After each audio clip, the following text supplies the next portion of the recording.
Readequação. Com queda do número de habitantes, conforme IBGE, capital terá um vereador a menos em 2025. Penso que com 35 se retoma, então, digamos assim, a tradição dos parlamentos para evitar os empates, né? Acolhimento. Abrigo localizado no bairro Glória atende comunidade LGBT+, afetada pela enchente.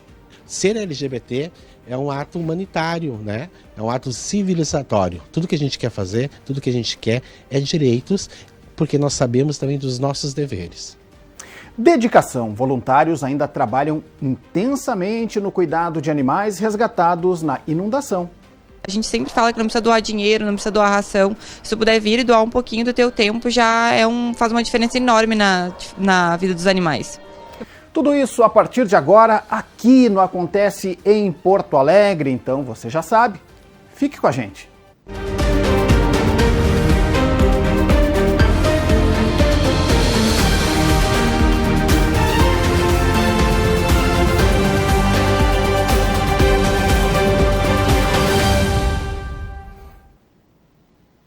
Olá, está no ar o Acontece em Porto Alegre, a sua revista semanal de informação, variedade, serviço e cultura da TV Câmara. Na abertura da edição de hoje, vamos até a rodoviária aqui da capital para verificar como está o retorno das atividades. O terminal, assim como boa parte da cidade, foi invadido pelas águas no mês de maio, mas, felizmente, os passageiros voltaram, os ônibus estão de volta e o movimento vai sendo restabelecido. Lá está a repórter Mariana Gindri, vamos até lá conversar ao vivo com a Mariana. Olá Mariana, tudo bem? Como é que está a movimentação por aí? Boa tarde. Olá Clayton, muito boa tarde. Uma movimentação relativamente boa. A rodoviária aqui, como tu comentaste, no centro de Porto Alegre, né, da nossa capital gaúcha, está operando com 60% da sua capacidade, mesmo com todas as dificuldades e tendo ficado cerca de um mês embaixo d'água.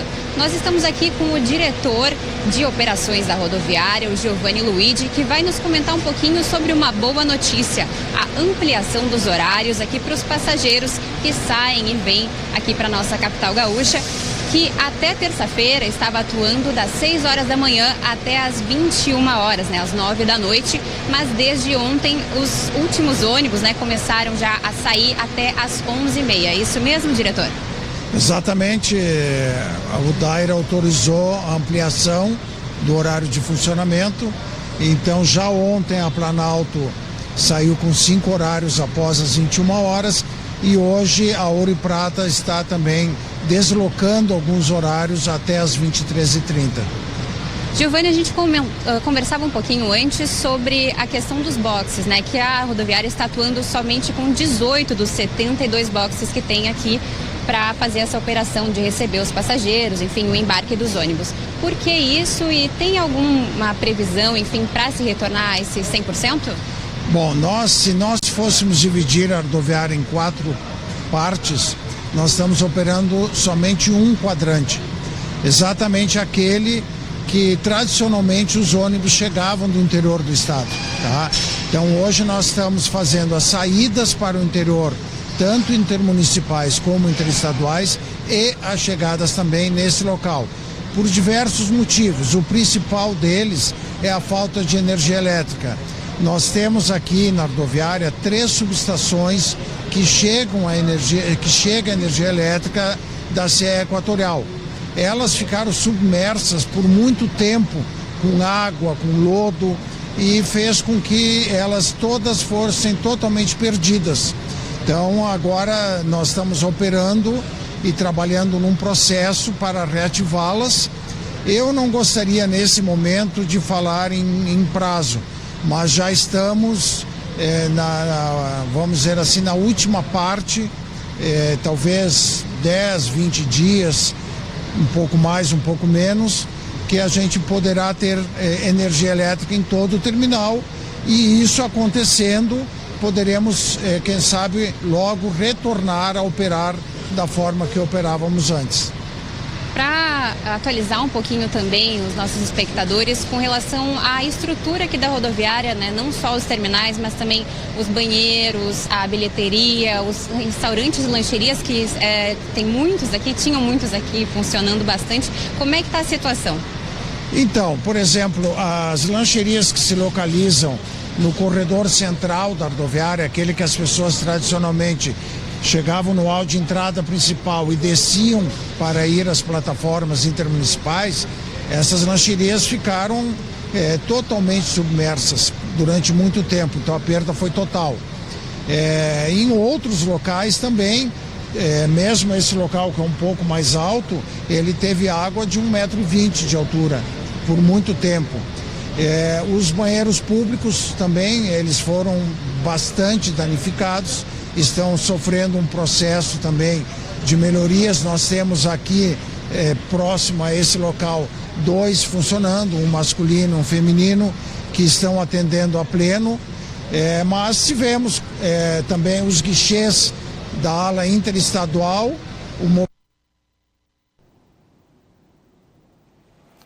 Bom, a gente teve um pequeno corte ali na transmissão da Mariana, ela está conversando com o Giovanni Luigi, né, da rodoviária aqui de Porto Alegre, trazendo essas informações. E a boa notícia, né, que o Giovanni traz para a gente aqui, não querendo dar um prazo, estipular um prazo, né, mas 10, 20 dias, uma possibilidade aí da rodoviária estar funcionando a pleno, né? Então dependendo muito desse restabelecimento da energia elétrica. Mas é muito bom, né? A gente tem um barulho por trás aqui, né, da nossa transmissão, que é o barulho dos ônibus, né? A gente está ali transmitindo direto dos boxes ali, e isso é bom, né? Esse barulho pode ser que atrapalhe um pouquinho nossa transmissão, mas é um barulho que é muito bem-vindo neste momento, né? Para quem viu a rodoviária da forma que estava, né, com o pessoal andando de barco dentro da rodoviária, né, percorrendo os corredores da rodoviária, né, de barco, rodoviária alagada, às escuras. Então, ouvir esse barulho de novo, ver o burburinho das pessoas, a movimentação, isso é muito bom, né? Então, a gente teve um problema na internet aqui, que caiu, teve uma falha ali, mas enfim, né, a informação principal, acho que aqui foi restabelecida e foi dada, né, foi trazida aí pelo Giovanni Luigi, em entrevista à Mariana Gindre, com imagens do Jorge Júnior, o JJ, que dentro de 10, 20 dias, a gente deve ter possibilidade de ter a operação 100% da rodoviária. Não sei se a Mari está de volta com a gente, se ela estiver de volta com a gente. Oi, Mari, pode concluir daí então. Estava explicando aqui, né, resumindo um pouquinho da entrevista que tu fazias com o Giovanni Luigi, falando de que essa previsão, né, não quis arriscar ou cravar uma previsão, mas estipulou mais ou menos 10 a 20 dias a gente ter o pleno funcionamento novamente, né? Exatamente, Clayton. Voltamos então. Já vou puxar de volta o nosso diretor de operações aqui da rodoviária, o Giovanni Luigi, que estava finalizando o raciocínio, né, sobre o que na estrutura foi prejudicado e como é que a rodoviária está lidando com isso. Um banheiro feminino e um masculino, é isso que o senhor estava comentando? Nesse momento estão operando um banheiro masculino e um feminino. No entanto, os demais banheiros foram todos danificados. O salão de venda de passagens interestadual, tanto o mobiliário dos guichês como o piso, foi extremamente danificado. O piso do salão de venda de passagem intermunicipal também. A pista onde os ônibus circulam já está em fase final. Hoje teve durante a semana, eles fizeram uma raspagem no piso todo e agora estão asfaltando. Então são várias frentes, a questão da energia elétrica, a questão da internet, são várias frentes que, felizmente, porque nós estamos trabalhando sábado, domingo, feriado, de formas a que talvez dentro de 10 ou 20 dias nós possamos estar praticamente prontos para retornar a operar na sua totalidade. Giovanni, para finalizar, pedir para o senhor contar para a gente assim, como é que fica a expectativa, né, de todos os funcionários aqui da rodoviária, do senhor também, com esse aumento de horários para, de repente, aumentar o fluxo de passageiros. Exatamente. Nós pensamos que pelo menos, logo que a gente voltar na sua totalidade, que volte o movimento que era antes da enchente, né? O serviço só vem operando aquele que tem segurança. O DAIR é extremamente cuidadoso. O DAIR é o órgão do governo do estado que controla as rodoviárias e as empresas de ônibus intermunicipais. Existe um zelo e um cuidado muito grande de todos com relação à segurança. Vocês vejam que todos os ônibus estão saindo, chegando praticamente no horário. somente indo para as localidades que efetivamente não tem um problema maior nas estradas. Então a gente tem uma expectativa que agora, com o tempo bom, depois vindo as férias de julho escolares, que quem sabe a gente possa retornar a ter o movimento que tínhamos antes. O senhor gostaria de deixar algum recado para os porto-alegrenses, de valorizar também a nossa rodoviária aqui de Porto Alegre? Exatamente, que a gente vem fazendo um trabalho árduo durante todo esse período. 5 dias depois da enchente, nós já estávamos operando no terminal. Tivemos uma queda novamente ali na nossa transmissão, né? A internet ainda não colabora plenamente com a gente, né? Depois da enchente, mas acho que o principal está estabelecido, né? Que é essa notícia importante aí de que nós temos o trabalho da rodoviária já funcionando.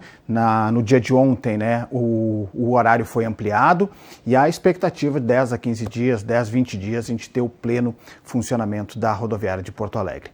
Bom, se a Mari tiver condições, ela volta na sequência aí, mas enquanto isso vamos tocando aqui o programa, né, e é muito bom ver a cidade voltando, né, dá uma sensação de movimento, embora ainda não esteja na plenitude dos trabalhos da rodoviária, mas já é um serviço, né, que é fundamental e que está sendo restabelecido, e essa é a boa notícia, sem dúvida nenhuma. Muito bem, vamos trazer agora informações do Legislativo aqui no Acontece em Porto Alegre, pois de acordo com o IBGE, a capital gaúcha perdeu 76 mil habitantes entre 2010 e 2022. E com isso, o número de vereadores aqui no parlamento também precisará ser alterado. A partir do ano que vem, a Câmara reduz uma cadeira e passa a contar com 35 e não mais com 36. O repórter Felipe Laude conversou com o diretor legislativo para saber o que muda na casa aqui com essa nova configuração. Olá, Felipe. Olá, Clayton. Olá, quem acompanha a TV Câmara de Porto Alegre. Então, em 2025, a Câmara aqui da capital gaúcha vai passar dos 36 vereadores para 35 parlamentares. Essa diminuição na quantidade de parlamentares aqui na casa é uma exigência constitucional diante na queda da população aqui da cidade. Para a gente conversar um pouco sobre essa mudança aqui no parlamento, a gente conversa com o diretor legislativo, Luiz Afonso. Mudança que pode ser pequena, mas muda um pouco a movimentação da casa. Como é que isso vai impactar diretamente aqui no ano que vem? Bem-vindo. Boa tarde. Na verdade é o seguinte, a Câmara tem um conjunto de vereadores e esse conjunto de vereadores ele funciona de uma forma com um determinado equilíbrio, né? Tendo um vereador a menos, esse equilíbrio muda um pouco. Então, na verdade, vai haver um rearranjo, né, no funcionamento da casa, para permitir, então, que esse número menor de vereadores tenha um funcionamento adequado. Diretor, em termos de votações de projetos aqui, com relação ao quórum, muda alguma coisa a gente ter a diminuição de um parlamentar? Não, na verdade não vai ter modificação significativa, porque nós temos, na verdade, 2 quórums qualificados. Nós temos o quórum de maioria absoluta, que é 19 membros, então com 36 ou 35 continuará sendo 19, e temos também o quórum de 2/3, que atualmente são 24 votos, com 36 vereadores, mas com 35 continuará sendo os 24, porque em havendo fração se arredonda para cima. Outras mudanças, alguma coisa com relação ao regimento interno, haverá de ser feita com relação a isso, diretor? Não, na verdade o regimento trata de forma genérica, né, estabelecendo os quórums, ele não está atrelado necessariamente a um número certo de vereadores. Estabelece as regras e elas são calculadas de acordo com o efetivo da Câmara. Aí a gente está falando então de uma diminuição, a Câmara vai acabar então vindo para um número ímpar, o que vai até ao encontro de outros parlamentos aqui, como a Assembleia Legislativa, a própria Câmara dos Deputados, que são números ímpares também, e a Câmara por muito tempo ficou nessa contagem par. Queria que o senhor pudesse explicar por que isso aconteceu. Na verdade, isso é uma história meio comprida, eu vou tentar resumi-la, né? A Constituição estabelece faixas de população para estabelecer o número de vereadores. Antigamente essas faixas eram muito largas e houve então decisões do Tribunal de Justiça no sentido de que o número de vereadores devia ser feito com proporcionalidade matemática. Posteriormente, o Congresso legislou, estabelecendo faixas mais estreitas, mas aconteceu a curiosidade de deixar nos intervalos números pares, que foi o que aconteceu com a Câmara, que acabou ficando com 36 vereadores. Penso que com 35 se retoma, então, digamos assim, a tradição dos parlamentos para evitar os empates, né? A gente vai ter mudanças aqui até na própria estrutura física do parlamento, que hoje são 36 cadeiras, com menos uma, e também as comissões permanentes aí que vão ter uma reformulação também no quórum dos vereadores também, que é outra questão a se cuidar também. Na verdade, as comissões, como outros órgãos parlamentares, são preenchidos de acordo com a proporcionalidade dos membros. Então, essa proporcionalidade ela vai alterar notadamente no que diz respeito às comissões. A gente vai acompanhar então como é que a casa vai se comportar aí com essa diminuição que, lembrando, tem a ver com a diminuição da população da capital. Isso é uma questão até que o próprio IBGE também, não só aqui em Porto Alegre, mas em outras cidades do país também. Na verdade, o cálculo do número de vereadores, por exemplo, para situar nas faixas constitucionais, é baseado na população do município. Então, de fato, Porto Alegre teve cerca de 70 e poucos mil habitantes a menos, então isso fez com que nós passássemos da faixa de 36 para a faixa de 35. Esclarecido, diretor. Obrigado pela entrevista, um bom trabalho para a gente. Obrigado. Certo. Clayton, a gente volta contigo, esperando então como é que vai se dar essa nova estrutura aqui da casa a partir do ano que vem, em 2025. Volto contigo. Valeu, obrigado, Felipe. Não tem mais empate, né? 35 não tem mais empate, né? Número ímpar, né? Lembrando que a redução do número de vereadores, no caso 36 atualmente para 35 a partir do ano que vem, precisa passar por votação no plenário, o que deve ocorrer nos próximos dias. Trata-se de um projeto de emenda à lei orgânica do município, tá bem? Olha só, e nesta sexta-feira, 28 de junho, é o dia do orgulho LGBTQIAPN+. E para marcar a data, a TV Câmara mostra agora uma iniciativa que está fazendo a diferença. É o Abrigo Renascer, que recebe pessoas LGBT+, atingidas pela enchente em Porto Alegre e na região metropolitana. E esse é o primeiro local de acolhimento específico para essa parcela da população no Rio Grande do Sul. Vamos saber mais detalhes na reportagem de Gilberto Caetano e Jorge Júnior. Um local para acolher sem julgamentos ou preconceitos. Localizado no bairro Glória, o Abrigo Renascer tem como objetivo socorrer pessoas da comunidade LGBTQIAPN+, atingidas pela enchente. A Associação Brasileira de Famílias Homotransafetivas do Estado, a ABRAF-RS, decidiu criar o espaço após constatar inúmeros casos de discriminação nos abrigos convencionais. As situações vão desde pessoas transgênero, que não são chamadas pelo nome social, um direito legal já adquirido, como a proibição de utilizar banheiros de acordo com o gênero ao qual se identificam. No abrigo, além de terem a garantia de que serão respeitados, os acolhidos recebem alimentação, roupas e orientações de locais para cuidar da saúde. Educadora social e mulher trans, Catilina passou por 2 abrigos de Canoas antes de vir para o Renascer. Eu, no caso, como mulher trans, eu não podia usar banheiro feminino, né? Daí eu fui na diretora, que era a Neuza, e falei para ela, chamei ela e disse, olha, o banheiro feminino tem partes reservadas. Não é um banheiro de homem que tem um mictório. Eu sou uma mulher trans, eu não fiz operação, né? Mas eu mereço respeito, porque eu me visto femininamente. Daí eu falei com a diretora, deu tudo certo, tudo bem. Ela chamou o pessoal, fez uma reunião geral e a partir de hoje vai ser assim, assim, assim. E consegui resolver a situação. Mas como eu já não estava me sentindo bem, eu falei para ela também, falei para as 2 diretoras, olha, eu estou em contato com o pessoal de Porto Alegre, né? Amanhã, no caso que era segunda-feira, às 8 horas, a partir das 8, eu estou me mudando para Porto Alegre, numa comunidade. Já Edson passou por uma situação diferente. Ex-morador de rua, ele estava em um centro de recuperação para dependentes químicos, onde sofria ataques homofóbicos. No lugar onde eu estava sofrendo preconceitos, né? Do jeito que eu gosto, né? Eu gosto de homem, né? Nunca escondi isso aí de ninguém. Não estava aguentando mais.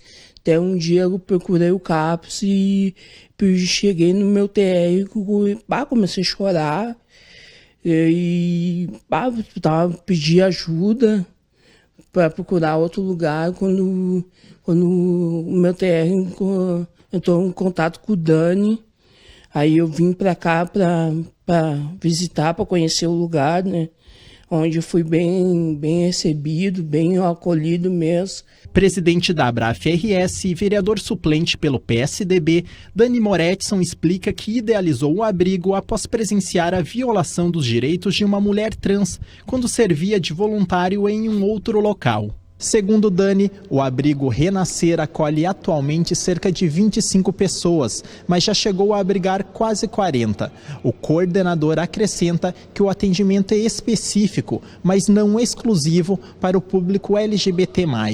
É um abrigo específico para a população LGBTQIA+, porém não é exclusivo. Que é que a gente tem idosos, nós temos crianças, nós temos pessoas atípicas, né, crianças com autismo, nós temos casais, nós temos famílias, né, heterossexuais, é uma diversidade ampla, né, mas é um abrigo específico que sabe como tratar, que sabe como respeitar, como acolher as pessoas, principalmente nesse momento, né, em que o nosso estado passa. O abrigo Renascer sobrevive de doações individuais e de entidades da sociedade civil. Além disso, o espaço também recebe um apoio da prefeitura, que fornece café da manhã, almoço e jantar para os acolhidos e envia 2 voluntários para o dia e 2 para a noite. Quem quiser ajudar o local pode doar por meio da chave Pix que aparece aqui abaixo no vídeo. Teto restabelecer a vida cotidiana dessas pessoas vai levar um tempo. Então, a partir disso, seria um abrigo que seria provisório e se tornou um abrigo permanente. É um abrigo que vai ficar, né, que nós conseguimos aqui com a comunidade, vai ficar enraizado aqui para atender pessoas que são vítimas de violência, né, mulheres vítimas de violência, pessoas LGBTs vítimas de violências. Que bela iniciativa, né? Isso é inclusão e respeito, especialmente em um momento tão difícil e que demanda, assim, sensibilidade e compaixão. Parabéns a todos que fazem desse projeto uma realidade e referência para essa parcela da população tão agredida e vítima ainda de tanto preconceito. E a enchente não trouxe dores apenas para as pessoas. Muitos animais ainda estão sofrendo com o impacto da cheia. E aqui na capital, o maior abrigo de animais está precisando urgente de voluntários. E para te mostrar a realidade de quem está doando o seu tempo e amor aos amiguinhos de 4 patas, nossa equipe foi até a zona norte de Porto Alegre para conhecer o espaço que abriga mais de 400 animais. Confira agora na reportagem da Vanessa Schmidt e do André Rodrigues.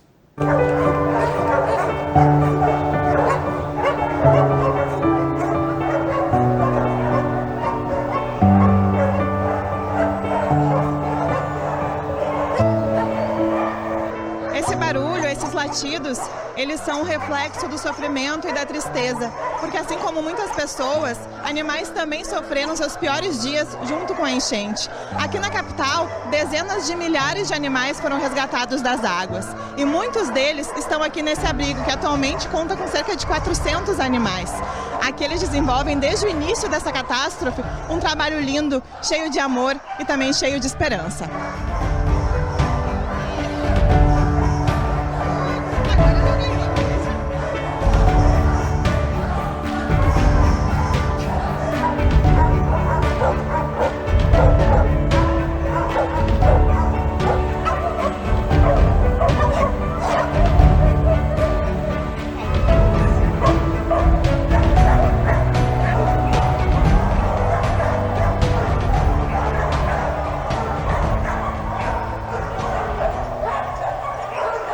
Mistura de cores, pelos, orelhinhas pontudas, rabinhos abanando e olhinhos brilhando com a esperança de que alguém apareça para buscá-los. Assim se resume o canil do abrigo Centro Vida, que alberga cerca de 300 cachorros resgatados na enchente da capital e proximidades. Por aqui o trabalho não para, principalmente na hora da limpeza das baias e alimentação dos amiguinhos de 4 patas. Tudo isso feito de forma voluntária.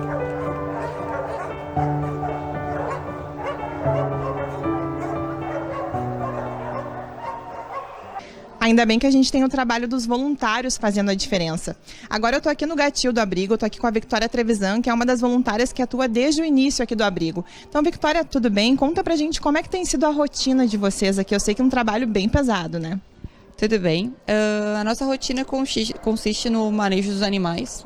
Diariamente a gente faz alimentação, limpeza, troca de águas, a gente faz os passeios também. A gente tem um cronograma diário que a gente tenta seguir o mais fielmente possível, até pelo bem-estar dos animais. Com a redução do número de voluntários, a gente acaba que algumas coisas a gente tem que acabar pulando, que nem as questões dos passeios mesmo. E a gente sempre prioriza a alimentação e também a água e a limpeza e a higienização dos espaços onde eles ficam. A gente tem também todo o manejo de medicações que é feito diariamente. Então todos os animais, eles quando entram, eles passam por uma triagem. E se estão saudáveis, eles são direcionados às baias. Se eles têm alguma enfermidade, a gente direciona eles para uma sala que a gente chama de sala vermelha, onde eles recebem o tratamento adequado. E qual que é a principal necessidade de vocês hoje, Victoria? Como é que estão as doações de alimentação, de medicamentos? Qual que é a principal necessidade de vocês? A principal necessidade é mão de obra mesmo para o manejo dos animais. A gente tem recebido bastante rações, a gente tem recebido algumas doações também importantes. A gente tem uma lista que nós divulgamos todos os dias, que são as nossas necessidades de medicamentos, individuais por sala também, como aqui no Gatil as meninas postam as necessidades delas, na sala vermelha também.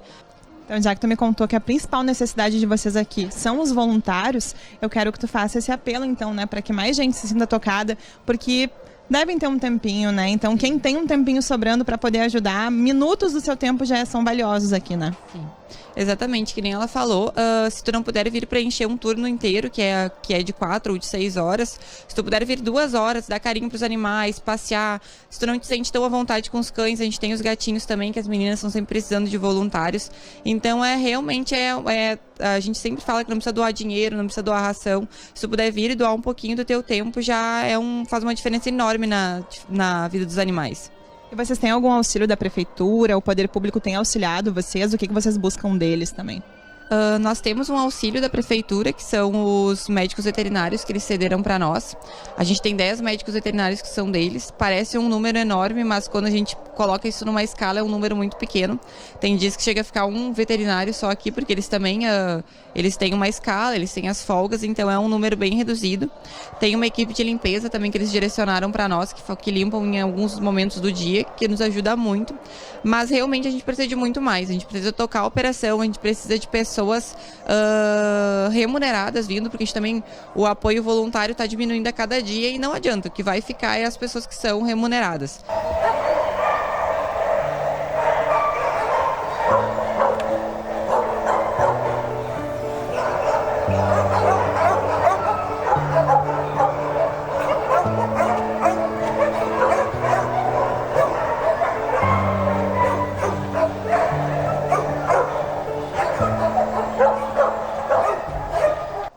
Outra voluntária que atua aqui é a estudante de medicina veterinária, Yasmin Nunes Ribeiro, que fica aqui na parte do Gatil. Então, Yasmin, conta pra mim, você que está aqui desde o primeiro dia, né? Como é que foi essa acolhida dos animais? Como é que eles chegaram até aqui? Tudo bem? Tudo bem. Então, o primeiro dia eram muitas incertezas, né? A gente recebia os animais, a quadra ali onde eles ficam agora não tinha nada, então era só uma corda que ia de um lado ao outro da quadra, a gente ia amarrando eles assim em toda a corda, né? Aqui a sala onde é o Gatil não tinha nada também, era uma sala alagada, cheia de cadeiras, que antigamente era uma sala de aula, né? Então a gente teve que pedir à prefeitura para que autorizasse os bombeiros, para que a gente pudesse usar a sala, porque os gatos, eles são animais muito particulares, né? Então a gente precisava de um espaço em que eles pudessem ter o bem-estar que eles precisam, né? Então o primeiro dia era assim, a gente recebia, era uma triagem muito básica, botava eles lá e a gente ia vendo, assim, o que ia acontecer, sabe? Aí a gente conseguiu essa sala aqui, a gente começou no primeiro dia, eram 5 gatinhos só, então eles ficavam soltos, né? E aí, na segunda-feira, a gente já começou a fazer baias de papelão, que era o material que a gente tinha, né? Mas ela caía o tempo inteiro. A gente tinha que ir colando, os gatinhos ficavam pulando de um box pro outro, até que a gente conseguiu apoio e mão de obra, tanto para construir as casinhas lá no ginásio, quanto para construir as casinhas aqui no Gatil, né? Que foi o que foi melhor para eles, assim. Então, eles têm o espacinho deles, eles conseguem ficar em silêncio, quietinho, né? A gente faz aqui todo um manejo cat-friendly. Então, a gente bota musiquinha para tocar, a gente tem o Fairway na parede, é tudo muito específico para eles, né? E como é que um voluntário pode auxiliar aqui, especificamente falando do Gatil? Então, para vir para os gatinhos, tem que gostar de gato, tem que conhecer gatos, né? Tem que saber que eles têm o seu tempo, que a gente tem que respeitar o limite dele, né? O gato é muito diferente do cão, né? Então, ele não avisa que ele vai atacar, ele só ataca. Então, a gente tem que saber que ele tem os seus limites, né? Então, o voluntário que quiser vir aqui tem que já conhecer gatinho ou ter gatinhos, já ter experiência com eles, né? Mas é bem tranquilo, né? A gente pede muito ajuda na questão do manejo de limpeza, de alimentação, né? Porque são muitos gatinhos e a gente tem também a parte da medicação que demanda muito tempo, tem muitos gatinhos em tratamento, né? Então, quem quiser vir ajudar com a limpeza, a alimentação deles, né? Dar um carinho, uma atenção, tudo ajuda, né?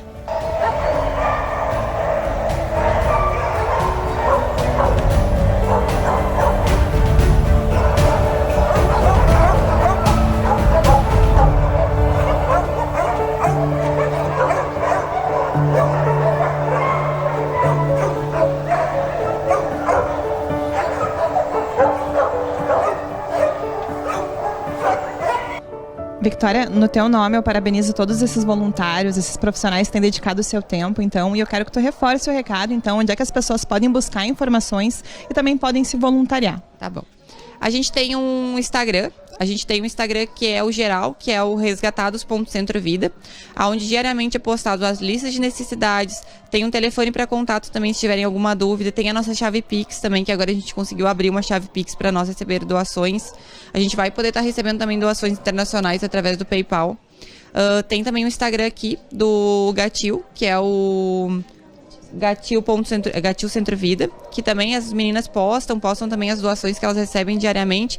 Tem também as fotos dos gatinhos, tem as fotos no geral, tem a foto dos animais também que estão disponíveis para lares temporários. E é um outro apelo que a gente faz também. Quem tiver um espacinho na sua casa, tiver tempo, puder vir aqui levar um animal para ser lar temporário, também é muito importante. Um lar temporário / permanente, né? Que a gente pede também que o pessoal, que tem muitos animaizinhos aqui que não tem tutores e que precisam de uma casa.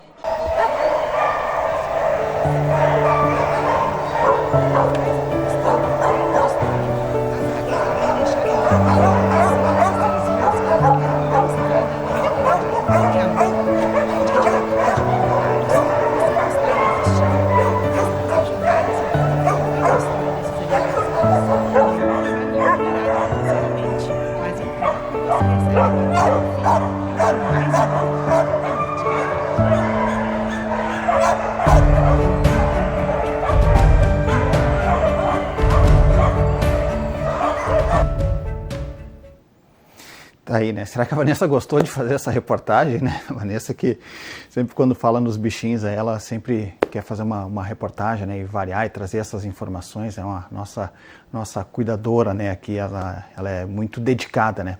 Aos animaizinhos, aos bichinhos, né? Então, deixa no nome dela, né? Também quero parabenizar os voluntários, né? Que seguem mobilizados aí pela causa. E quem puder ajudar, por favor, né, que ajude, né? E quem puder adotar, lembrando, com responsabilidade e cuidado, faça sim esse gesto de amor e carinho.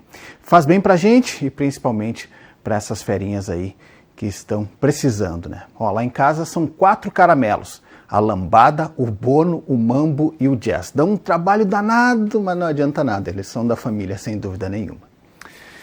Muito bem, o Acontece em Porto Alegre de hoje vai ficando por aqui. Confira mais notícias do Legislativo nos nossos telejornais e no site da Câmara de Vereadores de Porto Alegre.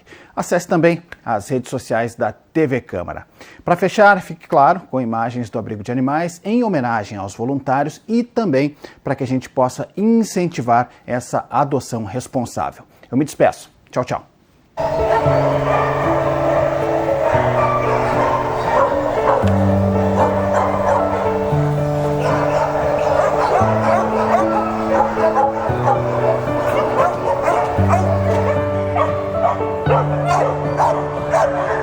Thank you.